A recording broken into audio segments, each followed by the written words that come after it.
Hari ini kita akan membahas tentang golongan obat antihipertensi.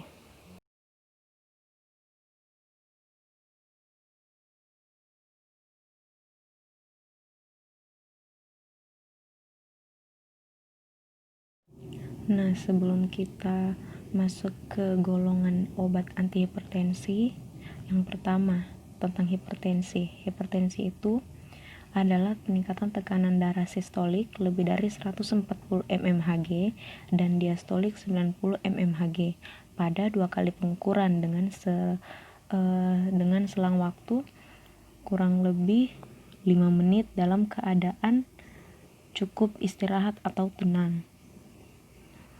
Kemudian di sini menurut JNC8 klasifikasi tekanan darah pada orang dewasa yaitu lebih dari 18 tahun. Untuk dikatakan normal jika sistoliknya kurang dari 120 dan diastolik kurang dari 80.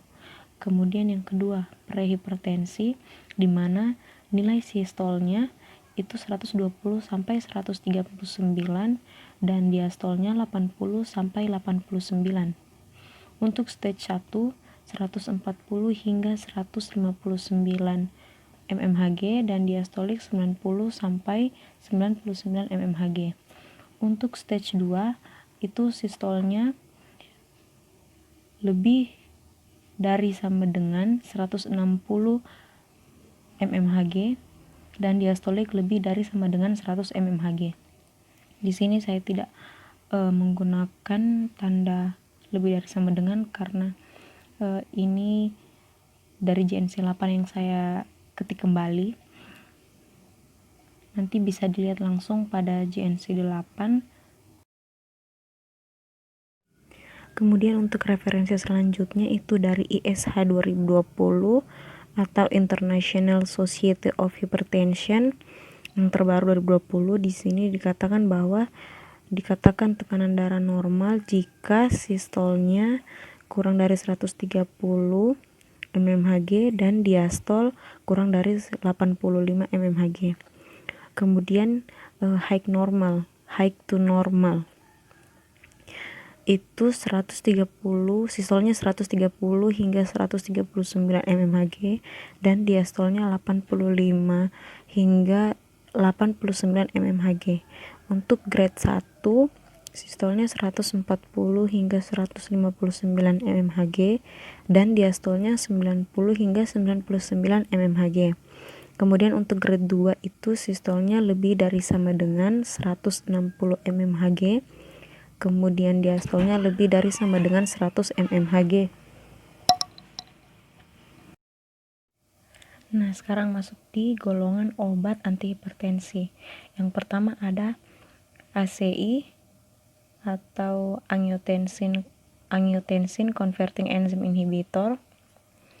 Itu cara kerjanya menghambat pembentukan angiotensin 2 sehingga menghambat vasokonstriksi dan meningkatkan bradikinin atau agen untuk terjadinya vasodilatasi. Untuk ACI ini contoh obatnya itu captopril, lisinopril, enalapril. Efek sampingnya yaitu salah satunya batuk kering, terutama pada captopril.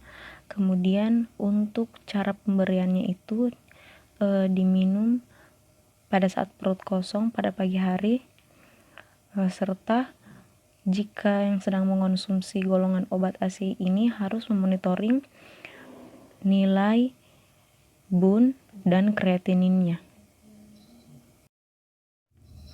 Kemudian untuk golongan obat antihipertensi yang kedua yaitu ada ARB atau angiotensin receptor blocking, di mana cara kerjanya yaitu menghambat angiotensin 2 spesifik tanpa meningkatkan bradikinin. Di sini contoh obatnya ada beberapa yaitu kandesartan, irbesartan, losartan, dan valsartan. Untuk efek sampingnya yaitu hiperkalemia, headache dan nausea. Kemudian untuk pasien yang menggunakan golongan obat ARB atau angiotensin receptor blocking itu harus memantau kadar bun dan juga kreatininnya. Yang ketiga, untuk golongan obat antihipertensi ada beta blocker, di mana cara kerjanya pastinya dia menghambat reseptor beta 1. Contoh obatnya itu ada bisoprolol, atenolol, metoprolol, dan masih banyak lagi. Untuk beta blocker ini dia terbagi dua, beta blocker selektif dan non selektif. Kemudian nanti dibahas untuk selanjutnya untuk pembagian spesifik lagi dari beta blocker ini. Kemudian untuk efek samping dari beta blocker yaitu bronkospasme dan disfungsi ereksi. Makanya untuk pasien dengan diagnosa asma itu tidak disarankan untuk menggunakan obat golongan obat beta blocker ini sebagai antihipertensi.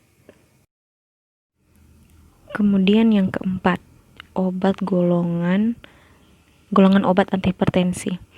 Selanjutnya yang keempat yaitu CCB, CCB atau kalsium kanal blocker. Di sini mekanisme kerjanya yaitu menghambat influx kalsium pada sel otot polos pembuluh darah dan miokard. Untuk contoh obatnya yaitu ada amlodipin, diltiazem, verapamil, nifedipin, nicardipin. Kemudian efek sampingnya yaitu udem dan sakit kepala. Untuk CCB ini biasa cocok digunakan untuk orang dengan penyakit jantung. Golongan obat antihipertensi yang kelima. Di sini ada diuretik tiazid, di mana mekanisme kerjanya yaitu penghancuran garam natrium dalam tubuh sehingga kadar natrium itu akan menurun dan tekanan darah juga akan menurun. Salah satu contoh obatnya yaitu HCT atau hidroklorotiazid. Di sini untuk golongan ini efek sampingnya yaitu hiperkalsemia, sering pipis atau poliuria. Makanya untuk pemberian obat diuretik tiazid ini biasa diberikan pagi-pagi supaya agar tidak terjadi nokturia